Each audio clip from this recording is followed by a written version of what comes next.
while the outlook is positive for the next 2 months, one of the concerns is simply that we've already run a lot. We've had 6 straight months of gains in the market. We talked about this yesterday. That's a long stretch. Probably maybe do 7, but 8 is really starting to push out there. So again, we're going to potentially have a correction here. Is it starting today? I don't know, but that's what you need to know before the bell this morning. Futures right now are pointing fairly, pretty sharply lower. Dow's down about 344 points this morning. NASDAQ's down about 300 points or so. The S&P's down over a percentage point this morning. So we're going to see a pullback back to these support levels. Again, this hasn't been uncommon as of late. We've seen a little bit more volatility pick up here recently in the markets. Even though markets recently made a push to new highs, we're going to come back down, or we're going to start to try to retest some of these support levels at the 50 and the 20-day moving average. So again, kind of this the first bit of sell-off this morning is going to be flirting with this 20-day moving average, and again, below that's going to be the 50-day moving average. So again, that's about a 2% decline. We could do that today. We've seen that. We just saw that a few Fridays ago. So again, we're going to see some volatility pick up this morning. Question is this the beginning of something bigger? Don't know that yet, but it's certainly something worth paying attention to. We're still on a momentum buy signal, but that signal is at a very, very high level. So if we start getting a momentum contraction, we could see the market slip into a bit bigger correction between now and the end of the year. Again, the seasonals tend to support a stronger market, but it doesn't mean you can't have some volatility along the way. So at least worth paying attention to.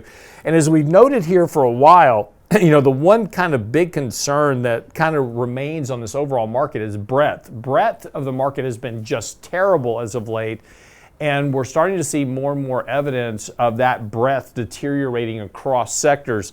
And, as we've talked about before, we've had this negative divergence of, a rising stock market and deteriorating relative strength. We're also seeing that in the breadth indicators as well. So again, as you're starting to see this market go up, you're seeing this deterioration in the underlying activity of the markets. Now again, that's not necessarily the end of the world. This can happen, and you can have a bit of a pullback, a consolidation, resolve these issues, then markets are fine. But a lot of times when you see these negative divergences like this set up, it tends to precede a bit stronger correction in the market. So at least worth paying attention to within the risk of your portfolios.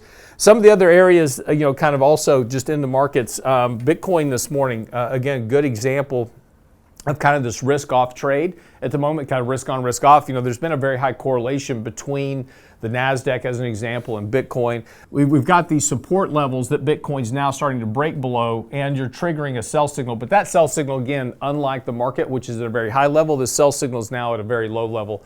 So again, we may be getting closer to at least a short-term bottom in crypto, but you're starting to see this kind of breakdown. This is what I'm talking about. We're seeing kind of across the market, is we're seeing kind of this risk-off positioning in the market starting to occur, and we're starting to see this kind of across asset classes. We talked about this before, is that when all asset classes are highly correlated, you start getting to this problem of those highly correlated assets not only going up together, they also going down together. This is gold prices as of late, and again, this has been one of those trades with this very sharp run up in gold. Gold's now broken below the 20-day moving average. Again, struggling with 4,000. It's been really kind of trying to flirt with 4,000, trying to hold on at 4,000 level. Back below that a little bit this morning, still on a pretty big sell signal here. That was really elevated, so even though this sell signal has reversed a bit, it's still very elevated. So there's potentially some more downside risk here to go. Relative strength is getting fairly oversold here, so we could see a little bit of a bounce, but right now the trend is kind of like we're seeing with Bitcoin as well, stocks as well, starting to show those signs of weakness. So anyway, that's kind of what you need to know this morning. Just keep a watch on risk in your portfolio.